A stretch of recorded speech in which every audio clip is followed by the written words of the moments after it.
శ్రీ రామచంద్రమూర్తి శక్తి ఎలాంటిదంటే, ఆయన ఒక గడ్డి పోచను ప్రయోగిస్తే దాని బారి నుండి సకల దేవతలు కూడా రక్షించలేనంత. శ్రీరాముడు సీతాదేవి వనవాసం చేస్తున్నప్పుడు ఇంద్రపుత్రుడైన జయంతుడు కాకి రూపంలో వచ్చి సీతమ్మ పాదాలను తన ముక్కుతో బలంగా పొడిచి పారిపోయెను. అందుకు కోపంతో శ్రీరాముడు ఒక గడ్డిపోచను తీసుకొని కాకి రూపంలో ఉన్న జయంతుని పైకి పొదులుతాడు. అది బ్రహ్మాస్త్రమై అతడిని తరమసాగింది. అప్పుడు జయంతుడు తన నిజరూపంతో తనను రక్షించమని బ్రహ్మలోకానికి వెళతాడు, అలాగే కైలాసానికి వెళతాడు. కానీ వారెవ్వరూ అతడిని రక్షించలేము అని చెబుతారు.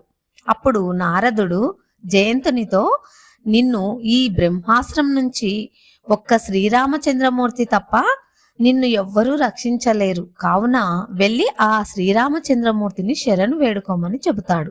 అప్పుడు అతడు శ్రీరాముని పాదాలపై పడి రక్షించమని శరణు వేడుతాడు.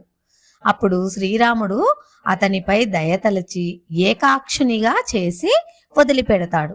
ఇది ఆ శ్రీరామచంద్రమూర్తి యొక్క శక్తి మరియు కరుణకు ఇదొక మంచి ఉదాహరణ. జై శ్రీరామ్.